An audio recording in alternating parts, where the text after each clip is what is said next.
ಇನ್ನೂ ರೆಡಿನೇ ಆಗಿಲ್ಲ ಗಾಯ್ಸ್.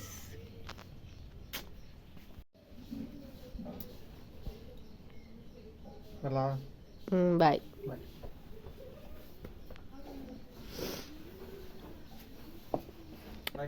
ಬಾಯ್ ಅಣ್ಣ. ಬಾಯ್, ಹುಷಾರು. ಹೋದ್ಮೇಲೆ ಫೋನ್ ಮಾಡು. ಇದು ಕಡೆ ಚಾರ್ಜಿಂಗ್ ಎಲ್ಲನೂ. ಬಾಯ್. ಹಾಯ್ ಫ್ರೆಂಡ್ಸ್, ನಾನು ನಿಮ್ಮ Ramesh Shetty. Welcome back to my YouTube channel Ramesh Shetty blogs. ಯಾರೆಲ್ಲ ನಮ್ಮ ಚಾನಲ್ಗೆ ಸಬ್ಸ್ಕ್ರೈಬ್ ಆಗಿ ಪಕ್ಕದಲ್ಲಿ ಕಾಣೋ ಬೆಲ್ ಐಕನ್ನ ಕ್ಲಿಕ್ ಮಾಡಿ. ಸೊ ಇವತ್ತು ಯಾವ ವ್ಲಾಗ್ ಮಾಡ್ತಿದ್ರೆ, ಇವತ್ತು ಬೆಳಗ್ಗೆ ಅಂತ ಅನ್ನೋಕ್ಕಿಂತ ಇವಾಗ 6 ಗಂಟೆ ಟೈಮು. ಸೊ ಬೆಳಗಿನ ಜಾವ 6 ಗಂಟೆಯಿಂದ ವ್ಲಾಗ್ ಸ್ಟಾರ್ಟ್ ಮಾಡ್ತಾಯಿದ್ದೀನಿ. ಸೊ ಇವತ್ತೇನು ಮಾಡ್ತಿದ್ದೀನಿ ಅಂತಂದರೆ, ಇವತ್ತು ಬೆಳಗ್ಗೆ ಬಿರಿಯಾನಿ ತಿನ್ನಬೇಕು ಅಂತ ಅನ್ನಿಸ್ತಿದೆ. ಅದಕ್ಕೋಸ್ಕರ ಇವತ್ತು ಬಿರಿಯಾನಿ ಮಾಡ್ತಿದ್ದೀನಿ. ಸೊ ಆ ರೆಸಿಪಿ ನಿಮಗೆ ತೋರಿಸ್ಕೊಡ್ತೀನಿ, ಬಿರಿಯಾನಿ ಮತ್ತು ಚಿಕನ್ ಫ್ರೈ ರೆಸಿಪಿನ. ಸೊ ನಮ್ಮ ಅಣ್ಣ ಮೈಸೂರಿಗೆ ಹೋಗ್ತಿದ್ದಾನೆ. ಸೊ ಅವನು ತಿಂಡಿ ಮಾಡ್ಕೊಂಡು ಹೋಗ್ತೀನಿ ಅಂತಂದ. ಸೊ ಅದಕ್ಕೋಸ್ಕರ ಇವಾಗ ಬೇಗ ಬಿರಿಯಾನಿ ಮಾಡಬೇಕು. ಸೊ ನಮ್ಮಣ್ಣ ಆಲ್ರೆಡಿ ಚಿಕನ್ ತಗೊಂಬರಕ್ಕೆ ಹೋಗಿದ್ದಾನೆ. ಸೊ ಅವ್ನು ಬಂದಾಗ ಅವನು ತೋರಿಸ್ತೀನಿ. ಸೊ ವ್ಲಾಗ್ನ ಕಂಟಿನ್ಯೂ ಮಾಡ್ಕೊಂಡು ಹೋಗ್ತೀನಿ, ನೋಡ್ತಾ ಇರಿ. ಸೊ ಬಂತು ವ್ಲಾಗ್ನ ಶುರು ಮಾಡೋಣ. ಸೊ ಇನ್ನೊಂದೇನು ಗೊತ್ತಾ, ಆವಾಗವಾಗ ನನಗೆ ಮುಖ ಊದ್ಕೊಂಡ್ಬಿಡುತ್ತೆ, ಯಾಕೆ ಅನ್ನೋದು ಗೊತ್ತಿಲ್ಲ. ಸೊ ನೋಡ್ಬೋದು ಹೆಂಗಿದೆ ಅಂತ. ಸೊ ಬೆಳಗ್ಗೆ ಅಷ್ಟೊತ್ತಿಗೆ ಎದ್ದೇಳಿದ್ರೆ ಹಿಂಗಾಗುತ್ತೆ ಏನೋ ಗೊತ್ತಿಲ್ಲ. ಡೈಲಿ ಬೆಳಗ್ಗೆ ಎದ್ದ ತಕ್ಷಣ ನೋಡಿದ್ರೆ ಮುಖ ಊದ್ಕೊಂಡ್ಬಿಟ್ಟಿರುತ್ತೆ, ಯಾಕೆ ಅನ್ನೋದು ಗೊತ್ತಿಲ್ಲ. ಶೀತಗಳಿಗೋ ಏನೋ ಒಂದು ಗೊತ್ತಿಲ್ಲ. ಅದನ್ನು ನಮ್ಮನ್ನು ಕೇಳಿದ್ರೆ ನಮ್ಮನ್ನು ಗೊತ್ತಿಲ್ಲ ಅಂತಂತಾರೆ. ನಮ್ಮ ಮೈಯಲ್ಲಿ ಬ್ಲಡ್ ಇಲ್ಲ ಅಂತಂದರೆ ಹಾಗೆ ಕೆನ್ನೆ ಎಲ್ಲ ಕೈ ಕಾಲೆಲ್ಲ ಊದ್ಕೊಳ್ಳುತ್ತೆ. ಸೊ ಅದಕ್ಕೋಸ್ಕರ ಏನೋ ಇದೆಯಾ ಗೊತ್ತಿಲ್ಲ ಅದುವೇ. ಸೊ ಅಷ್ಟೊತ್ತಿಗೆ ಇದ್ದರೆ ಈ ಪಕ್ಷಿಗಳದ್ದು ಸೌಂಡ್ ಕೇಳೋಕ್ಕೆ ಎಷ್ಟು ಸಕ್ಕತ್ತಾಗಿರುತ್ತೆ ಗೊತ್ತಾ. ನಂಗೆ ತುಂಬ ಇಷ್ಟ ಪಕ್ಷಿಗಳ ಸೌಂಡ್ ಕೇಳೋಕ್ಕೆ. ಆದರೆ ಎದ್ದೇಳೋದೇ ನಾನು ಸ್ವಲ್ಪ 7 ಗಂಟೆ 7:15 ಆಗುತ್ತೆ ಸಮಥಿಂಗು. ಇವತ್ತು 6 ಗಂಟೆಗೆ ಎದ್ದಿದ್ದೀನಿ. ನಮ್ಮ ಅಣ್ಣ ಮೈಸೂರಿಗೆ ಹೋಗಬೇಕು, ಬೇಗ ಪ್ರಿಪೇರ್ ಮಾಡು, 8 ಗಂಟೆ ಒಳಗೆ ಪ್ರಿಪೇರ್ ಮಾಡು ಅಂತಂದಿದ್ದಾನೆ. ಸೊ ಅದಕ್ಕೆ ಇವಾಗ 1 ಅವರ್ ಟೈಮ್ ಇದೆ ಅಷ್ಟೇ. ವೀಡಿಯೋ ಮಾಡಿಕೊಂಡು ಹಾಗೆ ಚಿಕನ್ ಬಿರಿಯಾನಿ ಮಾಡೋಕ್ಕೆ ತುಂಬ ಕಷ್ಟ. ಯಾಕಂದರೆ ವೀಡಿಯೋದಲ್ಲೂ ತೋರಿಸ್ಬೇಕು ಹೆಂಗೆ ಮಾಡ್ತಿದ್ದೀನಿ ಅಂತ. ಮಾಮೂಲಿ ಟೈಮ್ ಆದರೆ ಫಾಸ್ಟಾಗಿ ಹೆಂಗೆ ಮಾಡ್ಬಿಡ್ಬೋದು. ಸೊ ನಿಮಗೂ ತೋರಿಸ್ಬೇಕಲ್ಲ, ಸೊ ಅದರಿಂದ ಸ್ವಲ್ಪ ಲೇಟ್ ಆಗುತ್ತೆ. ಸೊ ನೋಡೋಣ ಹೆಂಗಾಗುತ್ತೆ ಏನಂತ. ಟೈಮ್ ಮ್ಯಾನೇಜ್ ಮಾಡಬೇಕು. ಈಗ 1 ಅವರ್ ಇದೆ ಇನ್ನು ಟೈಮ್ ಅಷ್ಟೇ ನನಗೆ. ಸೊ ಬೇಗ ಮಾಡಿ ಅವ್ನು ತಿಂದ್ಬಿಟ್ಟು ಮೈಸೂರಿಗೆ ಹೋಗ್ಬೇಕು ಅಂತಂತವನೆ. ಸೊ ನೋಡೋಣ ಬನ್ನಿ. ಸೊ ಟೈಮ್ ಬಂದು 6:45 ಆಗಿದೆ. ನಮ್ಮಮ್ಮ ನಮ್ಮ ಅಣ್ಣಂಗೆ ಟೀ ಮಾಡ್ತಿದ್ದಾರೆ. ಸೊ ನೋಡಿ, ನಮ್ಮಮ್ಮ ಇನ್ನೂ ರೆಡಿ ಆಗಿಲ್ಲ, ನಾನು ವೀಡಿಯೋದಲ್ಲಿ ಬರಲ್ಲ ಅಂತವ್ರೆ. ಸೊ ಹಾಲು ಕಾಯ್ತಿದೆ. ಟೈಮ್ ಫಾಸ್ಟಾಗಿ ಆಗ್ತಾನೇ ಇದೆ ಗಾಯ್ಸ್. ನೋಡಿ ಗಾಯ್ಸ್, ಬಂದ ನಮ್ಮ ಅಣ್ಣ ಬೆಳಗ್ಗೆ ನಿಂಗೆ ಅನ್ಕೊಂಡಿದ್ದ. ಎಲ್ಲಿ ನೋಡ್ರಿ ಇವಾಗ ಮೈಸೂರು ಅಣ್ಣ ಖುಷಿ ಮೈಸೂರಿಗೆ ಹೋಗೋಕ್ಕೆ. ನಿನ್ನೆ ರಾತ್ರಿಯಿಂದ ಪ್ರಿಪ್ರೇಷನ್ ಮಾಡ್ಕೊಂಡ್ವಾನೆ. ಬಟ್ಟೆ ಎತ್ಕೊಂಡಿಲ್ವಾ? ಅದನ್ನೇ ಪ್ರಿಪ್ರೇಷನ್ ಅನ್ನೋದು. ತಂದ ತೋರ್ಸೋ. ಬರೀ ಕವರ್ ಕಾಣಿಸುತ್ತೆ. ಸೊ ಇವಾಗ ನಮ್ಮಣ್ಣ ಫ್ರೆಶ್ ಅಪ್ ಆಗೋಕೆ ಹೋಗ್ತಾವನೆ. ಟೈಮ್ ಆಯ್ತು ಅವನಿಗೆ. ದುವಾ ತಿನ್ಕೊಂಡೈತಿ ಹಂಗೆ ಹೋಯ್ತೀಯಾ? ಅಪ್ಪ ಸದ್ಯ ಟೈಮ್ ಮಿಚ್ಚಾಯ್ತು ನನಗೆ.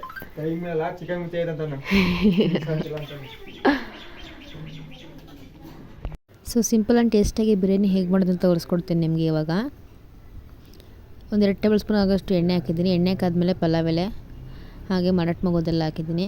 ಹಾಗೆ ಈರುಳ್ಳಿ ಹಾಕ್ತಿದ್ದೀನಿ, ಒಂದು 3 ಗೆಡ್ಡೆ ಅಷ್ಟು. ಈರುಳ್ಳಿ ಬಂದು ಬ್ರೌನ್ ಕಲರ್ ಬರಬೇಕು, ಅಲ್ಲಿವರೆಗೂ ಚೆನ್ನಾಗಿ ಫ್ರೈ ಮಾಡ್ಕೊಳ್ಳಿ. ಈರುಳ್ಳಿ ಸ್ವಲ್ಪ ಬೇಗ ಬೇಯಬೇಕು ಅಂದರೆ ಸ್ವಲ್ಪ ಉಪ್ಪು ಹಾಕಬೇಕಾಗುತ್ತೆ. ಸೊ ಹಾಕಂಗೆ ಹಾಕ್ಬೋದಿಲ್ಲ ಅಂದರೆ ಇಲ್ಲ, ಆಪ್ಷನಲ್ಲು. ಸೊ ರುಬ್ಕೊಳ್ಳೋಕ್ಕೆ ನಾನಿಲ್ಲಿ ಕೊತ್ತಂಬರಿ, ಪುದೀನ, ಹಸಿಮೆಣ್ಸಿನ್ಕಾಯಿ, ಚಕ್ಕೆ, ಲವಂಗ ಹಾಗೆ ಅರಿಶಿನ ಇಷ್ಟು ಹಾಕ್ಕೊಂಡು ಸ್ವಲ್ಪ ತರತರಾಗಿ ರುಬ್ಕೊಂಡಿದ್ದೀನಿ ನಾನು. ಹಾಗೆ 2 ಟೊಮೊಟೊ ಹಣ್ಣು ನಾನು ರುಬ್ಬಕ್ಕೆ ಹಾಕ್ಕೊಂಡಿದ್ದೀನಿ. ಬೇಕಾದ್ರೆ ನೀವು ಒಗ್ಗರಣೆ ಬೇಕಾದ್ರೂ ಹಾಕೋಬೋದು, ಇಲ್ಲಾಂದರೆ ಇಲ್ಲ. ಸೊ ಈರುಳ್ಳಿ ಜೊತೆಗೆ ಅರ್ಧ kg ಚಿಕನ್ ಹಾಕ್ಕೊಂಡಿದ್ದೀನಿ. ಈರುಳ್ಳಿ ಜೊತೆಗೆ ಚಿಕನ್ ಹಾಕೋದ್ರಿಂದ ಏನು ಬೆನಿಫಿಟ್ ಅಂತಂದರೆ ಟೇಸ್ಟಾಗಿ ಸಿಗುತ್ತೆ ಚಿಕನ್ ಬಿರಿಯಾನಿ ಅಂತ ಅಷ್ಟೇ. ರುಚಿಗೆ ತಕ್ಕಷ್ಟು ಉಪ್ಪು ಹಾಕ್ತಿದ್ದೀನಿ. ಉಪ್ಪನ್ನ ನಾವು ಮೊದಲೇ ಈರುಳ್ಳಿ ಬೇಯೋಕ್ಕೂ ಹಾಕ್ಕೊಂಡಿದ್ರಿ. ಸೊ ನೋಡಿ ಹಾಕ್ಕೊಳ್ಳಿ ಉಪ್ಪನ್ನ. ನಿಮಗೆ ಟೊಮೊಟೊ ಹಣ್ಣು ಬೇಕಾದ್ರೆ ಕಟ್ ಮಾಡಿ ಕೂಡ ಹಾಕೋಬೋದು, ಇಲ್ಲಾಂದರೆ ಇಲ್ಲ. ನಾನು ಟೊಮೊಟೊನ ರುಬ್ಕೊಳ್ಳೋಕ್ಕೆ ಹಾಕ್ಕೊಂಡಿದ್ದೀನಿ. ಹಾಗೆ ಸ್ವಲ್ಪ ಅರಿಶಿನ ಹಾಕ್ತಿದ್ದೀನಿ.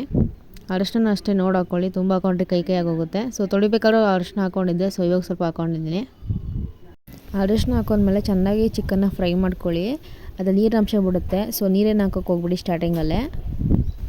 ಸೊ ಇವಾಗ ರುಬ್ಕೊಂಡಿದ್ದೀವಲ್ಲ ಪೇಸ್ಟ್ ಹಾಕ್ತಿದ್ದೀನಿ ನಾನು. ಸೊ ನೋಡ್ಬೋದು ಎಷ್ಟು ಕಲರ್ಫುಲ್ಲಾಗಿ ಕಾಣ್ತಿದೆ ಅಂತ, ಅರಿಶಿನ ಮತ್ತು ಹಸಿಮೆಣ್ಸಿನ್ಕಾಯಿ ಪೇಸ್ಟ್ ಕೂಡ. ಸೊ ಎಡಿಟ್ ಮಾಡಬೇಕಾದ್ರೂ ಬಾಯಲ್ಲಿ ನೀರು ಬರ್ತಿದೆ. ಸೊ ಅಷ್ಟು ಸಖತ್ತಾಗಿತ್ತು, ಸಿಂಪಲ್ ಆ್ಯಂಡ್ ಟೇಸ್ಟಿಯಾಗಿ. ಸೊ ಇದೆಲ್ಲ ಚೆನ್ನಾಗಿ ಫ್ರೈ ಆದಮೇಲೆ ಹಸಿ ವಾಸನೆ ಹೋಗಬೇಕು. ಹಸಿ ವಾಸನೆ ಹೋದಾದ್ಮೇಲೆ ಈಗ ಬಿರಿಯಾನಿ ಪೌಡರ್ ಹಾಕ್ತಿದ್ದೀನಿ 2 ಪ್ಯಾಕೆಟ್ ಅಷ್ಟು ನಾನು. ಸ್ವಲ್ಪ ಸ್ಪೈಸಿಯಾಗಿ ಬೇಕು ಅಂದರೆ ಹಾಕೋಬೋದಿಲ್ಲ ಅಂದರೆ ಇಲ್ಲ. ಇವಾಗ ಅಷ್ಟೇ ಮಸಾಲೆ ಎಲ್ಲ ಹಾಕಿದ್ರೆ ಚೆನ್ನಾಗಿ ಒಂದು ಸತಿ ಮಿಕ್ಸ್ ಮಾಡಿಕೊಂಡ್ರೆ ರೆಡಿ ಆಗುತ್ತೆ. 2 ಗ್ಲಾಸ್ ಅಕ್ಕಿಗೆ 4 ಲೋಟ ನೀರು ಹಾಕ್ತಿದ್ದೀನಿ ನಾನು. ಸೊ ನೋಡ್ಬೋದು ಇಲ್ಲಿ ನಿಮಗೆ ಮೆಜರ್ಮೆಂಟ್ ಎಷ್ಟು ನೋಡಿ ಹಾಕ್ಕೊಳ್ಳಿ. ಅಂದರೆ ನೀವು ಎಷ್ಟು ಗ್ಲಾಸ್ ಅಕ್ಕಿ ಹಾಕ್ತೀರೋ ಅದ್ರ ಮೇಲೆ ಡಿಪೆಂಡು ನೀರು. ಸೊ ನಾನು ಕರೆಕ್ಟಾಗಿ 2 ಗ್ಲಾಸ್ ಅಕ್ಕಿಗೆ 4 ಲೋಟ ನೀರು ಹಾಕ್ತಿದ್ದೀನಿ. ಸೊ ನೀರು ಚೆನ್ನಾಗಿ ಕುದಿಬೇಕು. ಸೊ ಈ ಟೈಮಲ್ಲಿ ಏನು ಮಿಸ್ಟೇಕ್ ಆಯಿತು ಅಂತಂದರೆ ಅಕ್ಕಿ ಹಾಕೋದನ್ನ ತೋರಿಸೇ ಇಲ್ಲ. ತೋರಿಸಿಲ್ಲ ಅನ್ನೋದಕ್ಕಿಂತ ವೀಡಿಯೋ ಮಾಡಬೇಕಾದ್ರೆ ಆನ್ ಮಾಡಿದ್ದೀನಿ, ಸ್ಟೋರೇಜ್ ಜಾಸ್ತಿಯಾಗಿ ಡಿಲೀಟ್ ಆಗೋಗಿದೆ. ಸೊ ಅದೊಂದು ಮಿಸ್ ಆಗಿದೆ ಅಷ್ಟೇ. ಇವಾಗ ಅಕ್ಕಿನ ತೊಳ್ಕೊಂಡು ಬರೋಣ. ಅಕ್ಕಿ ಎಲ್ಲ ಹಾಕಾದ್ಮೇಲೆ ಇವಾಗ ಕುಕ್ಕರ್ದು ಕ್ಯಾಪ್ನ ಕ್ಲೋಸ್ ಮಾಡಿ ಒಂದು 3 ವಿಷಲ್ ಕೂಗಿಸ್ಕೊಳ್ಳಿ ಸಾಕು. ಕೆಲವೊಬ್ಬರು 2 ವಿಷಲ್ ಕೂಗಿಸ್ಕೊತಾರೆ, ಇನ್ನು ಕೆಲವೊಬ್ಬರು 3 ವಿಷಲ್ ಕೂಗಿಸ್ಕೊತಾರೆ. ಸೊ ನಾನು 3 ವಿಷಲ್ ಕೂಗಿಸ್ಕೊತೀನಿ, ಚಿಕನ್ ಪರ್ಫೆಕ್ಟಾಗಿ ಕುಕ್ ಆಗಿರುತ್ತೆ. ಸೊ ಅಲ್ಲಿವರೆಗೆ ಇವಾಗ ಚಿಕನ್ ಫ್ರೈ ಮಾಡ್ಕೊಳ್ಳೋಣ. ಒಂದು ಪ್ಯಾನ್ಗೆ 1-2 ಟೇಬಲ್ ಸ್ಪೂನ್ ಆಗೋಷ್ಟು ಎಣ್ಣೆ ಹಾಕ್ಕೊಂಡಿದ್ದೀನಿ. ಸೇಮ್ ಪಲಾವ್ ಎಲೆ, ಚಕ್ಕೆ, ಲವಂಗ ಆ್ಯಸ್ ಯೂಶುವಲ್ ಎಲ್ಲ ಅದೇ ಹಾಕ್ಕೊಂಡಿದ್ದೀನಿ. ಸೊ ಇವಾಗ ಹಸಿಮೆಣ್ಸಿನ್ಕಾಯಿ ಹಾಕ್ತಿದ್ದೀನಿ. ನಾನು ಯಾವಾಗಲೂ ಯಾವುದೇ ರೆಸಿಪಿ ಮಾಡಬೇಕಾದ್ರೂ ಸ್ವಲ್ಪ ಸ್ಪೈಸಿಯಾಗಿ ಮಾಡ್ತೀನಿ. ಸೊ ಅದರಿಂದ ಹಸಿಮೆಣ್ಸಿನ್ಕಾಯಿ ಎಲ್ಲ ಹಾಕೊಂಡಾದ್ಮೇಲೆ ಇವಾಗ ಲವಂಗ ಪೌಡರ್ ಹಾಕ್ತಿದ್ದೀನಿ, ಹಾಗೆ ಚಕ್ಕೆ ಪೌಡರ್. ಸೊ ನೀವು ಪೌಡರ್ ಬೇಕಾದ್ರೂ ಮಾಡಾಕೋಬೋದು, ಇಲ್ಲಾಂದರೆ ಜಾರ್ಗೆ ಹಾಕ್ಕೊಂಡು ರುಬ್ಕೋಬೋದು. ಸೊ ಈರುಳ್ಳಿ ಹಾಕ್ತಿದ್ದೀನಿ ಇವಾಗ. ಸೊ ಈರುಳ್ಳಿನ ಅಷ್ಟೇ ಚೆನ್ನಾಗಿ ಫ್ರೈ ಮಾಡ್ಕೊಳ್ಳಿ, ಗೋಲ್ಡನ್ ಬ್ರೌನ್ ಕಲರ್ ಬರಬೇಕು.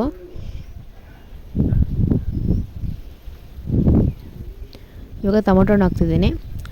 ಟೊಮೊಟೊನ ಅಷ್ಟೇ ಚೆನ್ನಾಗಿ ಸಾಫ್ಟ್ ಆಗಬೇಕು. ನಾನು ಆವಾಗಲೇ ಹೇಳಿದ್ನಲ್ಲ, ಬಿರಿಯಾನಿ ಮಾಡಬೇಕಾದ್ರೆ ಸ್ವಲ್ಪ ರುಚಿಗೆ ತಕ್ಕಷ್ಟು ಉಪ್ಪು ಹಾಕ್ಕೊಂಡ್ರೆ ಸೊ ಪರ್ಫೆಕ್ಟಾಗಿ ಆಗುತ್ತೆ. ಈರುಳ್ಳಿ ಮತ್ತು ಟೊಮೊಟೊ ಸಖತ್ತಾಗಿ ಬೆಂದಿರುತ್ತೆ. ಸೊ ತಿನ್ಬೇಕಾದ್ರೂ ಚೆನ್ನಾಗಿರುತ್ತೆ. ಸ್ವಲ್ಪ ಉಪ್ಪು ಹಾಕ್ಕೊಳ್ಳಿ, ಜಾಸ್ತಿ ಹಾಕೊಳ್ಳೋಕೆ ಹೋಗ್ಬಿಡಿ ಉಪ್ಪನ್ನ, ಆಮೇಲೆ ಚಿಕನ್ಗೆ ಹಾಕೋಬೇಕಲ್ಲ. ಸೊ ಅದರಿಂದ ಚೆನ್ನಾಗಿ ಮಿಕ್ಸ್ ಮಾಡ್ಕೊಂಡಿದ್ದಾಗಿದೆ. ಇವಾಗ ಸ್ಪೈಸಸ್ ಹಾಕೊಳ್ಳೋಣ. ಎಣ್ಣೆಯಲ್ಲಿ ಈರುಳ್ಳಿ ಮತ್ತು ಟೊಮೊಟೊ ಚೆನ್ನಾಗಿ ಫ್ರೈ ಆಗಬೇಕು. ಸ್ವಲ್ಪ ಅರಿಶಿನ ಹಾಕ್ತಿದ್ದೀನಿ. ಚೆನ್ನಾಗಿ ಮಿಕ್ಸ್ ಮಾಡಿಕೊಂಡ್ರೆ ರೆಡಿ ಆಗುತ್ತೆ ಸಿಂಪಲ್ ಆ್ಯಂಡ್ ಟೇಸ್ಟಿಯಾಗಿ ಚಿಕನ್ ಫ್ರೈ. ಸೊ ಇವಾಗ 1 ಟೇಬಲ್ ಸ್ಪೂನ್ ಅಷ್ಟು ಶುಂಠಿ ಬೆಳ್ಳುಳ್ಳಿ ಪೇಸ್ಟ್ ಹಾಕ್ತಿದ್ದೀನಿ.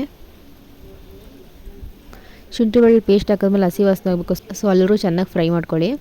ಇವಾಗ ಚಿಕನ್ ಹಾಕ್ತಿದ್ದೀನಿ. ಚಿಕನ್ ಅಷ್ಟೇ ಅರ್ಧ kg, ಬಿರಿಯಾನಿಗೆ ಅರ್ಧ kg, ಹಾಗೆ ಫ್ರೈಗೂ ಅರ್ಧ kg ತೊಗೊಂಡಿದ್ದೀನಿ ನಾನು. ಸೊ ಅಲ್ಲಿಗೆ 1 kg ಆಯಿತು. ಸೊ ಚೆನ್ನಾಗಿ ಫ್ರೈ ಮಾಡ್ಕೊಳ್ಳಿ. ಆವಾಗಲೇ ಉಪ್ಪು ಹಾಕಿದ್ರಿ ನಾವು. ಸೊ ಇವಾಗ ಬೇಕಂದ್ರೂ ನೋಡಿ ಹಾಕ್ಕೊಳ್ಳಿ ಉಪ್ಪನ್ನ. ಸ್ವಲ್ಪ ಹಾಕ್ಕೊಂಡಿದ್ದೀನಿ ಉಪ್ಪನ್ನ. ಸೊ ಜಾಸ್ತಿ ಹಾಕೊಂಡ್ರೆ ಉಪ್ಪಾಗೋಗುತ್ತೆ. ಸೊ ಅದರಿಂದ ನಿಮ್ಗೆ ಎಷ್ಟು ಬೇಕೋ ಅಷ್ಟು ನೋಡಿ ಹಾಕ್ಕೊಳ್ಳಿ ಉಪ್ಪನ್ನ. ಇವಾಗ ಖಾರದ ಪುಡಿ ಹಾಕ್ತಿದ್ದೀನಿ 1 ಟೇಬಲ್ ಸ್ಪೂನ್ ಅಷ್ಟು. ಹಸಿಮೆಣ್ಸಿನ್ಕಾಯಿನ ಹಾಕಿದ್ದೀನಿ, ಬೇಕು ಅಂದರೆ ಹಾಕೋಬೋದು, ಇಲ್ಲ ಅಂದರೆ ಇಲ್ಲ. ಹಾಗೆ ಗರಂ ಮಸಾಲ ಕೂಡ ಹಾಕ್ತಿದ್ದೀನಿ. ಇವಾಗ ಚಿಕನ್ ಮಸಾಲ, ನಾನು ಯಾವುದೇ ಚಿಕನ್ ರೆಸಿಪಿ ಮಾಡಿದ್ರೆ ಆಚಿ ಪ್ರಾಡಕ್ಟ್ಸೇ ಯೂಸ್ ಮಾಡೋದು ನಾನು. ಸೊ ಆಚಿ ಚಿಕನ್ ಮಸಾಲ ಸೂಪರಾಗಿರುತ್ತೆ, ಟೇಸ್ಟ್ ಕೂಡ ಅಷ್ಟೇ. ಸೊ ಬೇರೆ ಯಾವುದೂ ನಾನು ಯೂಸ್ ಮಾಡಲ್ಲ. ಸೊ ಯೂಸ್ ಮಾಡಿದ್ರು ಅಷ್ಟೊಂದು ಟೇಸ್ಟ್ ಏನು ಸಿಕ್ಕಲ್ಲ ನನಗೆ. ಸೊ ಅದರಿಂದ ನಾನು ಯಾವಾಗಲೂ ಆಚಿ ಚಿಕನ್ ಮಸಾಲನೇ ಯೂಸ್ ಮಾಡೋದು. ಬಿರಿಯಾನಿಗೆ ಮಾತ್ರ ತೇಜು ಮಸಾಲ ಅಷ್ಟೇ, ಅವೆರಡು ಬಿಟ್ಟರೆ ಇನ್ಯಾವುದೂ ಯೂಸ್ ಮಾಡಲ್ಲ ನಾನು. ಸೊ ಚೆನ್ನಾಗಿ ಫ್ರೈ ಮಾಡ್ಕೊಂಡಾದ್ಮೇಲೆ 1 ಲೋಟ ನೀರು ಹಾಕೋತಿದ್ದೀನಿ. ಸೊ ನೀರು ಬೇಕು ಅಂದರೆ ಹಾಕೋಬೋದಿಲ್ಲ ಅಂದಿಲ್ಲ, ಚಿಕನಲ್ಲಿ ನೀರು ಬಿಟ್ಕೊಳ್ಳುತ್ತೆ. ಒಂದು 5 ನಿಮಿಷ ಚೆನ್ನಾಗಿ ಫ್ರೈ ಮಾಡ್ಕೊಳ್ಳೋಣ. ಸೊ ಲೋ ಫ್ಲೇಮಲ್ಲಿ ಚೆನ್ನಾಗಿ ಫ್ರೈ ಮಾಡ್ಕೊಳ್ಳಿ, ಹೈ ಫ್ಲೇಮ್ ಇಡೋಕ್ಕೆ ಹೋಗಬೇಡ, ಹೈ ಫ್ಲೇಮ್ ಇಟ್ಟರೆಲ್ಲ ಸೀದೋಗುತ್ತೆ. ಸೊ ಆವಾಗ ಕ್ಯಾಪ್ನ ತೆಗೆದು ಮಿಕ್ಸ್ ಮಾಡ್ಕೊತಾ ಇರಬೇಕು. ಸೊ ಇದೆಲ್ಲ ಸೀದೋಗುತ್ತೆ. ಸೊ ಲಾಸ್ಟ್ ಇವಾಗ ನಿಂಬೆಹಣ್ಣು ಇಡ್ತಿದ್ದೀನಿ, ಅರ್ಧ ಹೋಳಷ್ಟು. ಖಾರ ಏನಾದ್ರು ಜಾಸ್ತಿ ಆಗಿದ್ರೆ ನಿಂಬೆಹಣ್ಣು ಹಾಕಿದ್ರೆ ಸ್ವಲ್ಪ ಈಕ್ವಲ್ ಆಗುತ್ತೆ ಅಂತ ಅಷ್ಟೇ. ಸೊ ಸಡನ್ನಾಗಿ ಮನೆಗೆ ಅವ್ರ ಗೆಸ್ಟ್ ಏನಾದ್ರು ಬಂದರೆ ಸಿಂಪಲ್ ಆ್ಯಂಡ್ ಟೇಸ್ಟಿಯಾಗಿ ಚಿಕನ್ ಫ್ರೈ ಮತ್ತು ಚಿಕನ್ ಬಿರಿಯಾನಿ ಈಸಿಯಾಗಿ ಮಾಡ್ಬೋದು. ಸೊ ಇದೇ ಥರ ಫಾಲೋ ಮಾಡಿ, ನಾನು ಹೇಗೆ ಫಾಲೋ ಮಾಡಿದ್ದೀನಿ ಅದೇ ಥರ ಐಟಮ್ ಹಾಕಿದ್ರೆ ಸಖತ್ತಾಗುತ್ತೆ. ಸೊ ಲಾಸ್ಟು ಫೈನಲ್ ಟಚ್ ಕೊತ್ತಂಬರಿ ಸೊಪ್ಪು ಹಾಕ್ತಿದ್ದೀನಿ. ಸೊ ಈ ಕೊತ್ತಂಬರಿ ಸೊಪ್ಪು ನೋಡ್ಬೋದು, ನಾವು ಕತ್ರಿಲಿ ಕಟ್ ಮಾಡ್ತಿದ್ದೀನಿ. ನಮ್ಮ ಅಮ್ಮ ಅವರು ಕತ್ರಿಲೇ ಕಟ್ ಮಾಡೋದು. ಸೊ ಅದರಿಂದ ನಾನು ನೋಡಿ ಕತ್ರಿಲೇ ಕಟ್ ಮಾಡ್ತಿದ್ದೀನಿ. ಸೊ ಕಟ್ ಮಾಡ್ಬೇಕಾದ್ರೆ ಹುಷಾರಾಗಿ ಕಟ್ ಮಾಡ್ಕೊಂಡು ಕೈ ಕೂಡ ಕಟ್ಟಾಗುತ್ತೆ, ಹೇಳೋಕ್ಕಾಗಲ್ಲ. ಸೊ ನೋಡ್ಬೋದು ಫೈನಲಾಗಿ ಚಿಕನ್ ಫ್ರೈ ಕೂಡ ರೆಡಿ ಆಯಿತು. ಎಷ್ಟು ಸಿಂಪಲ್ ಆಗಿದೆ ನೋಡಿ, ನೀವು ಟ್ರೈ ಮಾಡಿ. ಸೊ ಬಿರಿಯಾನಿ ಕೂಡ ರೆಡಿಯಾಗಿದೆ. ಕ್ಯಾಪ್ನ ತೆಗಿತಿದ್ದೀವಿ, ನೋಡ್ಬೋದು ಎಷ್ಟು ಸಖತ್ತಾಗಿ ಕಾಣ್ತಿದೆ ಅಂತ. ಹಾಗೆ ಚಿಕನ್ ಫ್ರೈ ಕೂಡ ರೆಡಿಯಾಗಿದೆ ಸಿಂಪಲ್ ಆ್ಯಂಡ್ ಟೇಸ್ಟಿಯಾಗಿ. ಇವಾಗ ಒಂದು ಬೌಲ್ಗೆ ಹಾಕ್ತಿದ್ದೀವಿ. ಸೊ ನೋಡ್ಬೋದು ಎಷ್ಟು ಹೊಗೆ ಬರ್ತಿದೆ ಅಂತ. ಫಸ್ಟು ನಾನು ಬಿರಿಯಾನಿನೇ ಮಾಡಿದ್ದು, ಆಮೇಲೆ ಚಿಕನ್ ಫ್ರೈ ಮಾಡಿದ್ದು. ಅಂಥದ್ರಲ್ಲೂ ಇನ್ನೂ ಕಾವು ನೋಡಿ ಎಷ್ಟಿದೆ. ಸೊ ಬಿರಿಯಾನಿ ಕೂಡ ಸಖತ್ತಾಗಿತ್ತು, ನನಗಂತೂ ತುಂಬ ಇಷ್ಟ ಆಯಿತು. ಧ್ರುವನ ಅಷ್ಟೇ ಸಖತ್ತಾಗಿದೆ ಅಂತಂದ.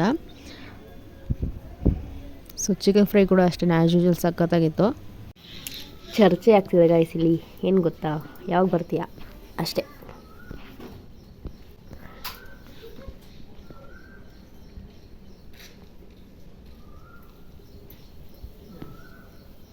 ಮಾಡೋಕ್ಕೇನು ಕೆಲಸ ಇಲ್ಲ ಇವಳಿಗೆ, ವೀಡಿಯೋ ಮಾಡ್ತಾ ಕೂತಿರ್ತಾಳೆ. ಅಲ್ಲೋ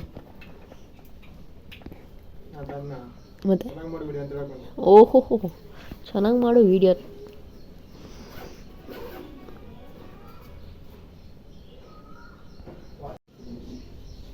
ಅಲ್ಲಿ ಕಿರಿದ್ಬಿಟ್ಟ ಎಲ್ಲ ತಮ್ಮನೆಲ್ಗಾಗಕ್ಕೆ ಫೋಟೋ. ಇನ್ನೂ ರೆಡಿನೇ ಆಗಿಲ್ಲ ಗಾಯ್ಸ್. ಬಾಯ್.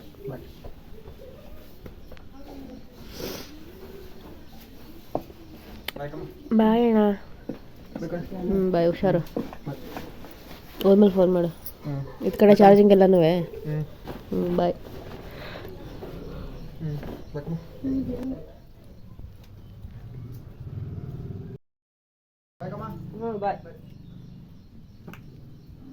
ಧ್ರುವನು ಚಿಕನ್ ಫ್ರೈ ಮತ್ತು ಚಿಕನ್ ಬಿರಿಯಾನಿ ಸಾಕತ್ತಾಗಿತ್ತು ಅಂತಂದ. ರಿವ್ಯೂನ ಕೇಳೋಕೆ ಹೋಗಿಲ್ಲ, ಅವ್ನಿಗೆ ಆಲ್ರೆಡಿ ಟೈಮ್ ಆಗೋಗಿತ್ತು. ಸೊ ಅವನು ತಿಂದ್ಬಿಟ್ಟು ಅವನು ಮೈಸೂರಿಗೆ ಹೋದ. ಸೊ ಈ ವಿಡಿಯೋ ನಿಮಗೆ ಎಷ್ಟಾದರೂ ಲೈಕ್ ಮಾಡಿ, ಶೇರ್ ಮಾಡಿ, ಕಮೆಂಟ್ ಮಾಡಿ. ಆಗ ಮೈನಾಗಿ ನಮ್ಮ ಚಾನಲ್ ಸಬ್ಸ್ಕ್ರೈಬ್ ಆಗಿ. ಸೊ ಮತ್ತೊಂದು ವಿಡಿಯೋ ಸಿಗ್ತೀರಿಗೂ. ಬಾಯ್ ಬಾಯ್, ಟೇಕ್ ಕೇರ್.